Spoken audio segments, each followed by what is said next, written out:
अपने वेतनमान से अपने अस्तित्व की तुलना कभी मत करना।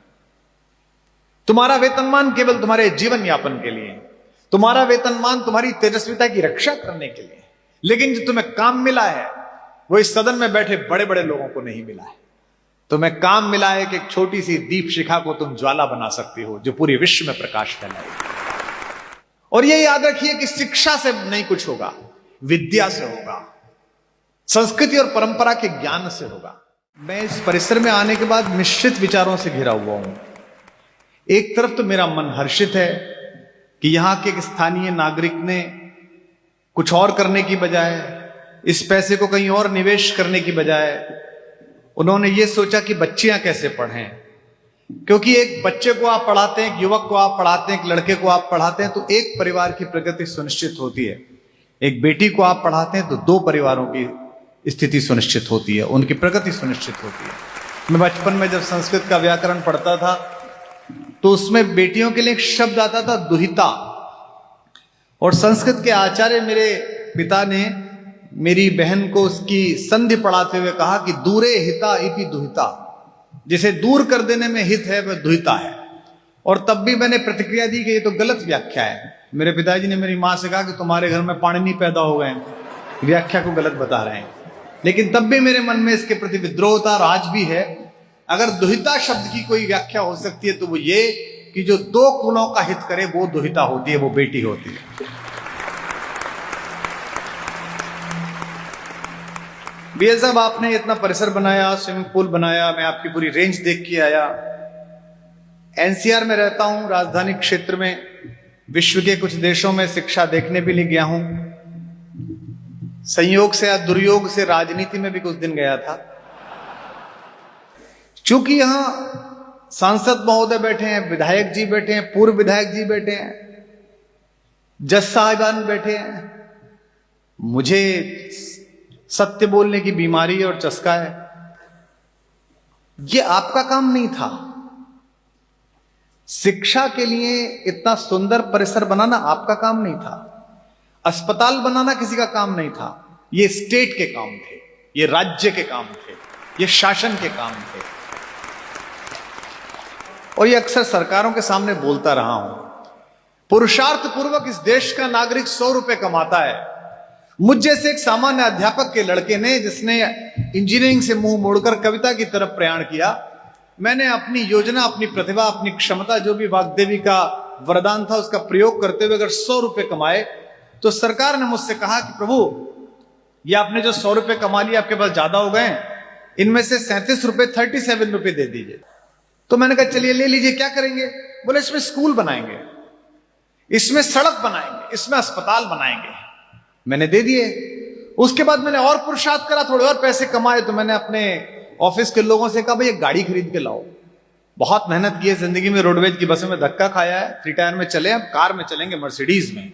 तो उन्होंने कहा ठीक है साहब, कितने पैसे की आएगी? 1 करोड़ रुपए की। मैंने कहा ये लो चेक। बोले नहीं नहीं, 1 करोड़ 28 लाख दीजिए। मैंने कहा 28 लाख किसके? बोले वो सड़क जिस पे आप चलेंगे। मैंने कहा उसके तो 47 रुपए ले चुके। बोले नहीं नहीं, सड़क के अलग से लगेंगे। मैंने दे दिए। इसके बाद मैं जैसे ही हाईवे पे चढ़ा, वहां कुछ लोग मिल गए रास्ता रोक के। बोले 500 रुपए दीजिए। मैंने कहा किस बात के? बोले सड़क के। मैंने कहा वो तो मैं 2 बार दे के आया हूं। बोले नहीं, ये अच्छी सड़क है, इसके 500 रुपए अलग लगेंगे आप।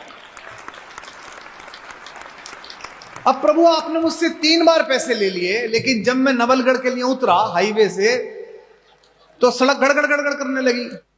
तो भाई जब 3 बार पैसे लिए तो वहां भी एक आदमी खड़ा करो, राजकुमार जी 500 रुपए वापस दे के आपसे पैसे ले लिए थे, पैसे वापस कर रहे हैं। This was not meant for state.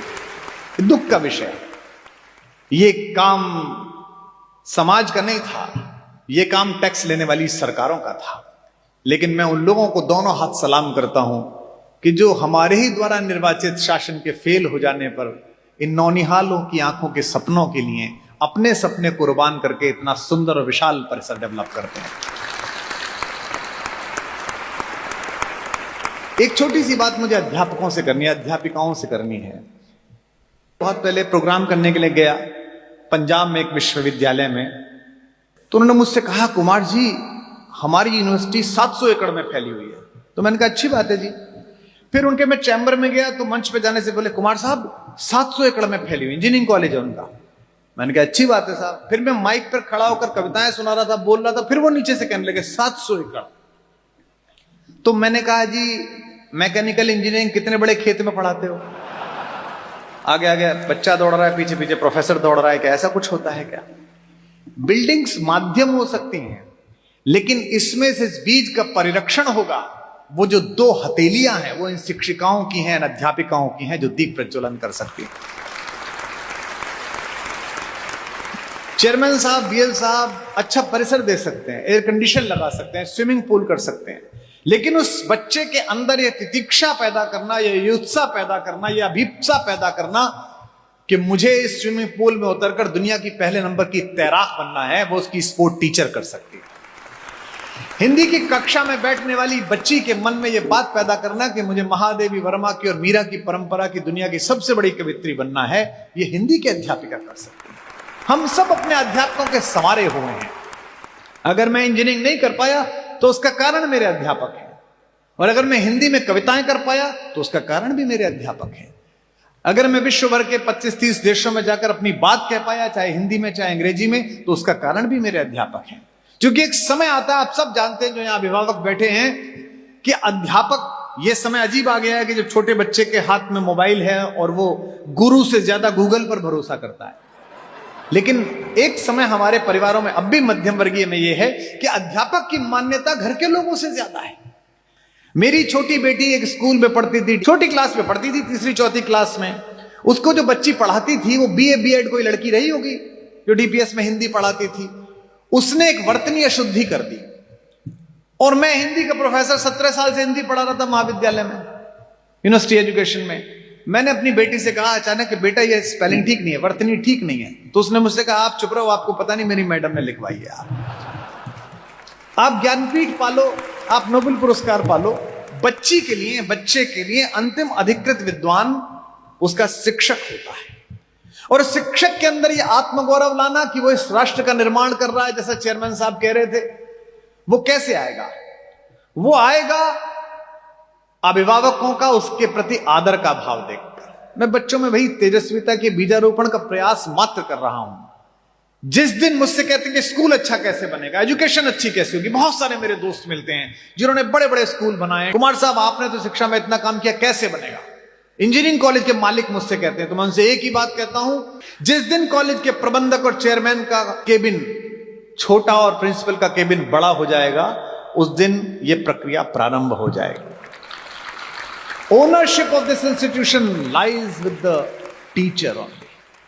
आपने एक पोडियम तैयार किया है बीएल साहब, जिस दिन आपको 10 साल बाद, 15 साल बाद दुनिया के किसी दौरे में घूमती हुई कहीं एक भारतीय लड़की मिलेगी, गूगल की 2री-3री पोजीशन पर, पहली पोजीशन पर, आप लूसन लेक पर घूम रहे होंगे स्विट्जरलैंड में, आप वेनिस में घूम रहे होंगे गेंडोला में, आप फ्लोरेंस की गलियों में होंगे, और वो दौड़ती हुई आपको पहचान करके कहेगी सर मैं आपके स्कूल में पढ़ी हूं, दुनिया की सारी पद्मश्रीयां छोटी लगेंगी, दुनिया के सारे भारत रत्न छोटे लगेंगे।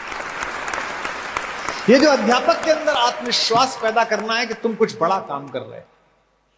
मैं देखता हूं कि एक नायब तहसीलदार की चाल में खनक है, एक दरोगा की चाल में आत्मविश्वास है, लेकिन गवर्नमेंट कॉलेज के प्रोफेसर साहब की चाल में आत्मविश्वास नहीं है। वो इसी प्रॉब्लम में उलझे पड़े कि सरकार कांग्रेस की आएगी तो रूकटा की चलेगी, और भाजपा की आएगी तो रूकटा रा की चलेगी। उनका सारा शोध इसी विषय में है कि ट्रांसफर कैसे बचेगा, जैसलमेर कैसे चला जाऊंगा, डूंगरगढ़ कैसे चला जाऊंगा। उसके आत्मविश्वास की हत्या मिलकर की है इस पूरी व्यवस्था ने। एक तेजस्वी अध्यापक क्या बना सकता है, यह भारत का इतिहास भी बताता है और विश्व का इतिहास भी बताता है। सिकंदर भारत की तरफ चला था तो कोई योद्धा नहीं चला था, महान गुरु अरस्तु की परंपरा चली थी। और जब वो आधी लड़ाई सिल्यूकस के हाथ में छोड़कर गया था, तो लड़ाई सिल्यूकस और चंद्रगुप्त के बीच नहीं थी, 2 गुरुओं के बीच में थी। एक यूरोप का गुरु था जिसका नाम अरस्तु था, और एक भारत का गुरु था जिसका नाम कौटिल्य चाणक्य था, और इस लड़ाई में भारत का गुरु जीता था। विद्या देने के लिए आत्मदीप्ति चाहिए, विद्या देने के लिए यह आत्मविश्वास चाहिए जो मेरे पिता के पास है। 87 साल की आयु में आपकी अदालत का एपिसोड हो या आपके किसी कार्यक्रम की क्लिप हो, वो आज भी अधिकारपूर्ण तरीके से मुझे फोन करके बोल देते हैं, मूर्ख हो तुम। क्या मूर्खतापूर्ण उच्चारण कर रहे थे, इसका उच्चारण यह नहीं यह होता है। और वो पाणिनि का एक सूत्र साथ में बताते हैं, और मैं बिल्कुल जिज्ञासु विद्यार्थी की तरह कहता हूं जी जी जी, अगली बार याद रखूंगा। ये आत्मविश्वास जो मेरे पिता में है, ये आत्मविश्वास अगर गुरु में आ जाएगा बच्चे के प्रति, और यही विनम्र भाव बच्चे में आ जाएगा, तो मेरी जिव्या पर माता सरस्वती कृपा करें, मैं ये कह सकूंगा आने वाले 15-20 वर्षों में दुनिया में और पूरे भारत में कुछ बच्चियों से मिलकर कि मुझे गर्व है बिटिया कि तुम्हारे कॉलेज के पहले दिन उसका उद्घाटन करने के लिए मैं गया था तुम्हारे साथ। इसीलिए आज जब रिबन काटा जाने वाला था और बीएल सर ने कहा कि आप इसका रिबन काटिए, तो मेरे साथ जो बच्ची चल रही थी, जो इन्होंने ड्रिल की एक बच्ची लगाई थी, मैंने वो कैंची उसके हाथ में दे दी। मैंने कहा बिटिया तुम काटो। मैं तो जानता भी नहीं कौन बच्ची थी वो। मैंने कहा आप काटो, वो स्कूल की बच्ची है। क्योंकि एक छोटा सा उत्प्रेरण, एक छोटा सा कैटलिज्म बच्चे का जीवन बदल सकता है। और ये याद रखिए कि शिक्षा से नहीं कुछ होगा, विद्या से होगा, संस्कृति और परंपरा के ज्ञान से होगा। यहां सदन में प्रतिनिधित्व करने वाले स्वामी जी बैठे हैं, वे इस बात से भी सहमत होंगे, और मैं अपनी बात का अनुमोदन उनके माध्यम से चाहूंगा। शिक्षा से अगर सब कुछ ठीक होता, क्योंकि मैं तो भुक्तभोगी हूं, मैंने 2 लोगों के साथ काम किया। सामाजिक आंदोलन मैंने एक चौथी फेल आदमी के साथ किया, जो चौथी पास था केवल, महाराष्ट्र का रहने वाला। और राजनीति मैंने एक ऐसे आदमी के साथ की जो भारत की सर्वोच्च एजुकेशन लेकर आया हुआ था। और मैंने दोनों की सोच में अंतर देखा, दोनों की व्यवहार विधा में अंतर देखा। शिक्षा से नहीं होगा, विद्या से होगा। जो चेयरमैन साहब ने कहा कि हमारा अंतिम लक्ष्य यह रहना चाहिए कि हम राष्ट्र की, इस मनुष्यता की सेवा में अपना यत्किंचित योगदान दे रहे हैं, यह कृतार्थ भाव, यह विनम्रता जिस दिन आपके और मेरे अंदर आ जाएगी, उस दिन अपना काम प्रारंभ हो जाएगा और देश महान जहां दिशा में जाना है वहां पहुंचना प्रारंभ हो जाएगा। तो यहां जो मेरी बहनें बैठी हैं, जो कल से इस महाविद्यालय में, इस विद्यालय में अभी से जो शिक्षा का काम दे रही हैं, मैं उनसे यह निवेदन करना चाह रहा हूं, अपने वेतनमान से अपने अस्तित्व की तुलना कभी मत करना। तुम्हारा वेतनमान केवल तुम्हारे जीवन यापन के लिए, तुम्हारा वेतनमान तुम्हारी तेजस्विता की रक्षा करने के लिए, लेकिन जो तुम्हें काम मिला है वो इस सदन में बैठे बड़े बड़े लोगों को नहीं मिला है। तुम्हें काम मिला है कि एक छोटी सी दीप शिखा को तुम ज्वाला बना सकती हो जो पूरे विश्व में प्रकाश फैलाएगी।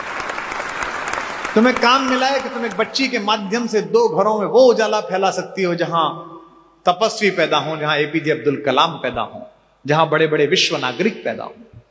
अक्सर क्योंकि मैंने पढ़ाया भी है और मेरा शिक्षकों का परिवार है, मेरे पिताजी प्रोफेसर रहे, मेरे घर में अभी भी हम 5 भाई बहनों में केवल मैं और एक मेरा इंजीनियर भाई, चलो मैं तो पहले भी शिक्षक था, केवल एक ही व्यक्ति बाहर है, बाकी 9 के 9 लोग शिक्षा में है। कोई वाइस चांसलर है, कोई विश्वविद्यालय में आचार्य अध्यक्ष है, कोई कुछ पढ़ाता है। तो मैंने इस पूरी प्रक्रिया को पास से देखा है, बहुत पास से अनुभव किया है। अध्यापकों से भी, प्रबंधकों से भी अनुरोध है, और खासतौर पर माता पिताओं से अनुरोध है कि वे देखिए, आपके घर में जो पालतू कुत्ता है ना, हमारे दिल्ली में, नोएडा में, गुड़गांव में, उसको दिन भर छोड़कर जाने के लिए कुत्तों के बोर्डिंग बनाए गए, या cat parents, dog parents enlisted है कि मुझको कुत्तों का शौक है तो मुझको कॉल किया जाएगा कि आप मेरा शिट्जू एक दिन के लिए रख सकते हैं क्या। एक कुत्ते को छोड़ने तक के लिए लोग प्रोफाइल चेक करते हैं। एक जीते जागते मनुष्य को, अपने जिगर के टुकड़े को, अपनी आत्मा के अंश को, अपने अवतंश को, अपनी बिटिया को किसी ने आपके हाथ में सौंप दिया है। अगर अपनी बिटिया से ज्यादा इसे प्यार नहीं दिया, दुलार नहीं दिया, तो आपका अध्यापक होना बेकार है। यहां पर अपनी बेटियों को छोड़ते समय मनुष्य को लगे कि मेरे परिवार में भी, मेरे घर में भी जो ना मिल पाएगा वो इस लड़की को यहां मिलेगा। जो सुविधाएं मिली हैं उसके अतिरिक्त उसे लगे कि ये मिलेगा। क्योंकि अगर शिक्षा ने ठीक काम किया होता, केवल शिक्षित होने में, मैं मानता हूं कि शिक्षित होने की आवश्यकता है, मैं मानता हूं कि प्रोफेशनल एजुकेशन की आवश्यकता है, जो आपने महत्वपूर्ण काम यहां किए हैं, कंप्यूटर्स में, जो भी आपने रोबोटिक्स में इतनी सारी चीज की हैं, उन सब की आवश्यकता है। लेकिन जो मूल संस्कार विद्या का है उसकी आवश्यकता है।